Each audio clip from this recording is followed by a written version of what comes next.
Good morning, class. Welcome to the live online classes. Today I am doing class 6 history, chapter number 7, the Vedic age. And we are doing the topic food, dress, and entertainment. You can refer to your textbook from page number 61.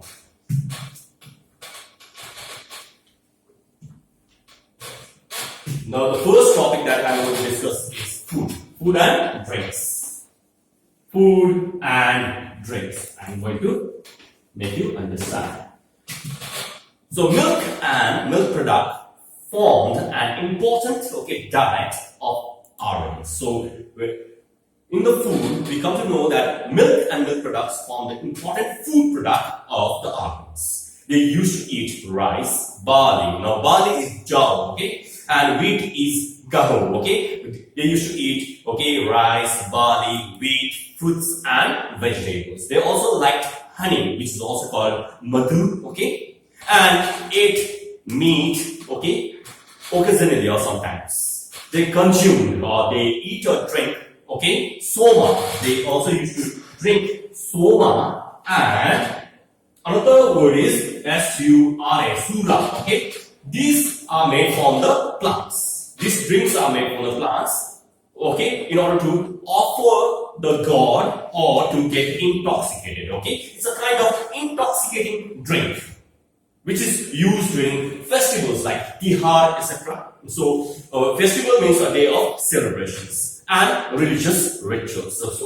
So these drinks are basically an intoxicating drink. These are basically alcohol, A-L-C-O-H-O-L, alcohol or drugs, which was basically used during festive season or religious rituals. Now we are moving on to entertainment, Now entertainment means,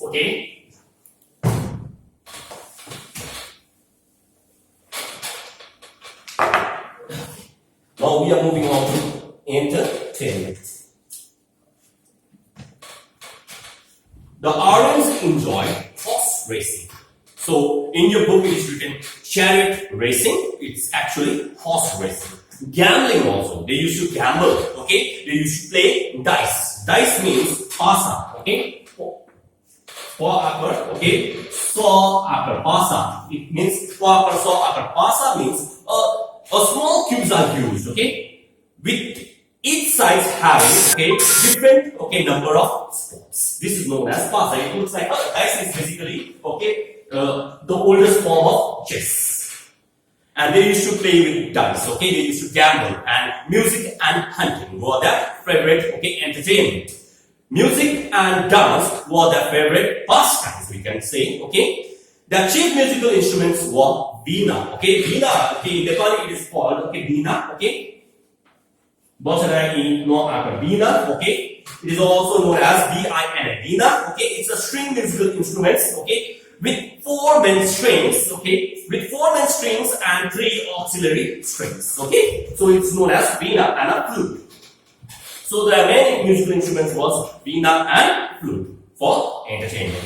Now we are going to the dress code of this Aryan, What kind of dresses they used to wear? So we are doing the dress. The Aryans wore simple clothes made of cotton. Cotton means, what we call kapas, as well as wool. Wool means un. Men wore dhoti as lower garments. The lower garment, below the waist, they used to wear dhoti. And the upper garment was a shawl, Women wore nevi, N-I-V-I, nevi, Basically the females wore nevi. Nevi is the lower garment, which is like a dhoti only, which is like, lungi, We call it lungi also. Sorry. Nevi is lungi, Dress worn at the waist level, from below the waist level, and ati vasa. So they used to wear ati vasa also, A-T-I-V-I-S-A, ati vasa, V-A-S-A, sorry, V-A-S-A. Ati vasa means upper garment. This upper garment was like a shawl only. So men as well as women wear dhoti and shawl, Men tie turbans. Like, have you seen Punjabi wearing pagri, Men's headdress, we call it, Men wore pagri, that is turban, around the head, and they kept beards, that is whiskers, okay? Both men and women wore ornaments like earrings, necklaces, okay, and bangles, okay? And hairbands. Now you have hairbands or hairdresses made of gold, copper, okay, as well as silver, ivory also, and precious stones. Now what is ivory? Ivory is the elephant's tusk. Hathi ko dant, okay? And precious stones are basically gemstones made of ruby, okay, topaz, etc. Okay, I understand. Now we are moving on to economic life, okay?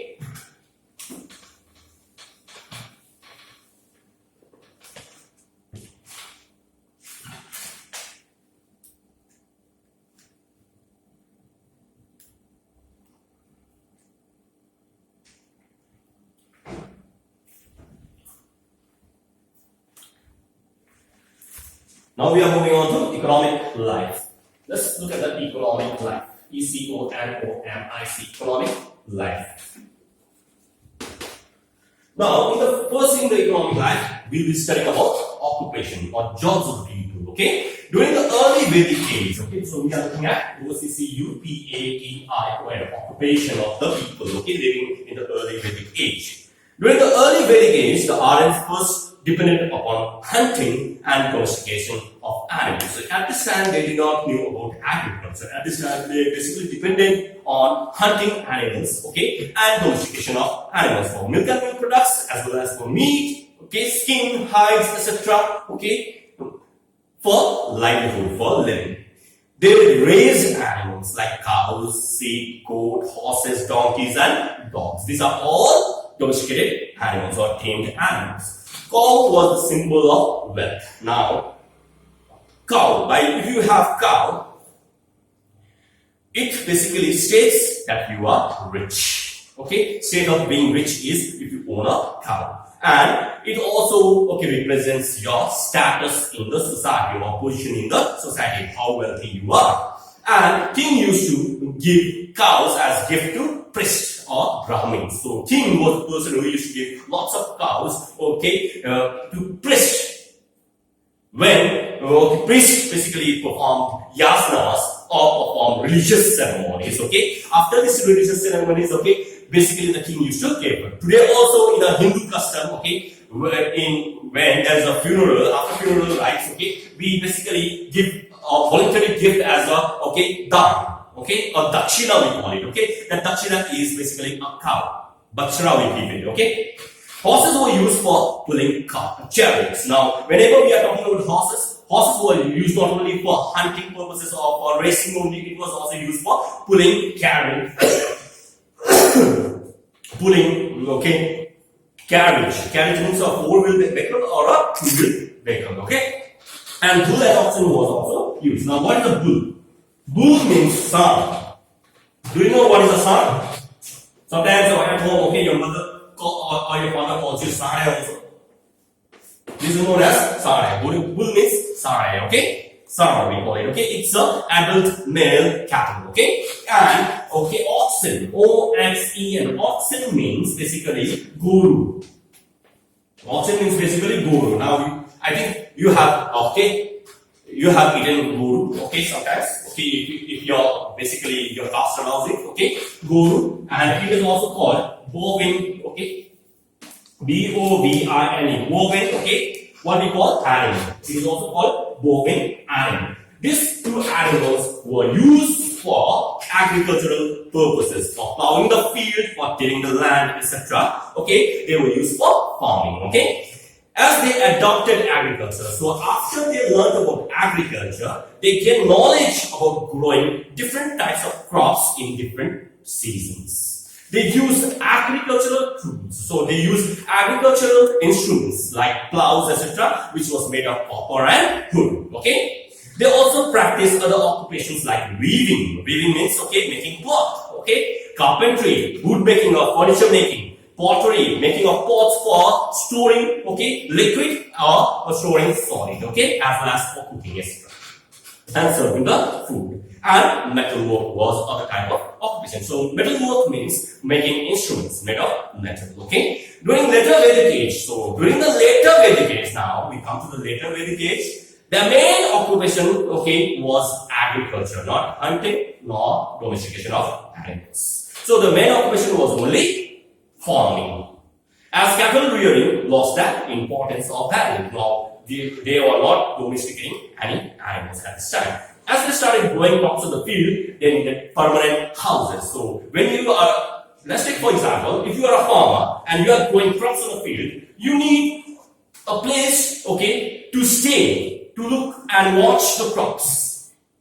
So for growing a crop, it needs a lot of years, okay? So they needed permanent houses for that, to look after the crops till it got matured or till it was fully grown, okay? This led to the settled life. Settled life means, okay, take up residence, okay, living in a particular area, okay, by building a house. So this led to settled life by building houses, which grew into villages, and these villages turned into towns, and these towns turned into cities. The use of iron helped them to make better farming implements like iron plows, which replaced wooden plows. Now, in this period, in the later Vedic period, we come to know they knew about iron. And now they were making, okay, iron tools instead of wood tools or what we call copper tools. This brought development and advancement in agriculture.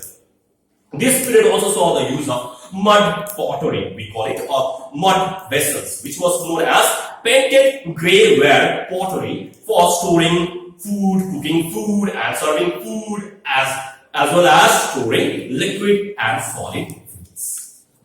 Now we are moving to the last topic of this chapter, that is known as trade.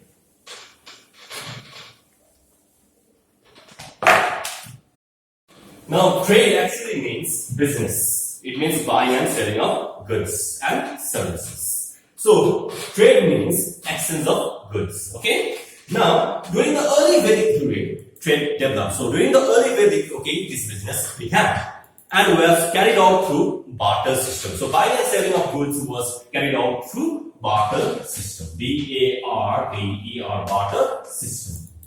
Now, whenever we are talking about barter system, it means equal exchange of goods. Equal exchange of goods. Okay. Now, we know this term by the word SWAP, swap. Okay. That we use today in the present, okay, internet language. Okay. Now, a barter system is a system under which goods and services, okay, are exchanged for another goods and services without using any money or currency. So, let's take for example, okay, I have, okay, bread. Now, to have bread, okay, I need butter. I need butter. And butter is with pencil, sir. Butter is with pencil, sir. So, if I want butter, I have to give some bread to pencil, sir, so that he can also have bread. Okay, so I will give equal amount of bread and he will give me equal amount of butter. So, this exchange system is known as barter system. Okay, so apart from this, now another point that we have to understand in this trade is export and, okay, export, P-O-R-T, export and import. Export means to sell the product. To sell the product. Import means to buy the product. Now, you are selling the products, okay, in your country also, to foreign lands also. Okay, but you are buying the products from foreign lands. Okay. Now, exported items were basically cosmetics. Now, whenever we are talking about cosmetics, it means, okay, what we call, okay, face products are used for appearance to make your, okay, face look good. Okay. Then these exported items were basically food items were basically cosmetics, sandalwood. Sandalwood means chandan. Okay. Chandan, okay, which are basically extracted from timber and wood, okay, and ivory. Ivory was basically almond dust, which was exported or sold to other countries. Imported items were horses, like Arabian horses, okay, which basically was brought from the Gulf of Cambay or Kamba, okay, near Mumbai, okay, and dates. Now, what is dates? This means khajur, okay, found, okay, basically in the palm tree.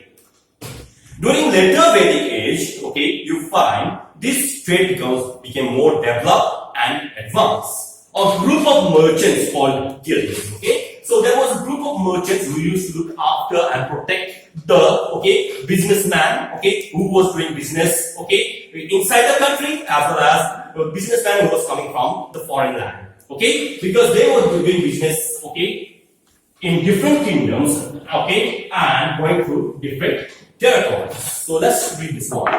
During later Vedic age, a group of merchants called guilds, group of merchants. Now, who are merchants? Basically, they are Bepari, merchants are Bepari or businessmen, and they were called by name Guilds. It was used. This term is used in the medieval age.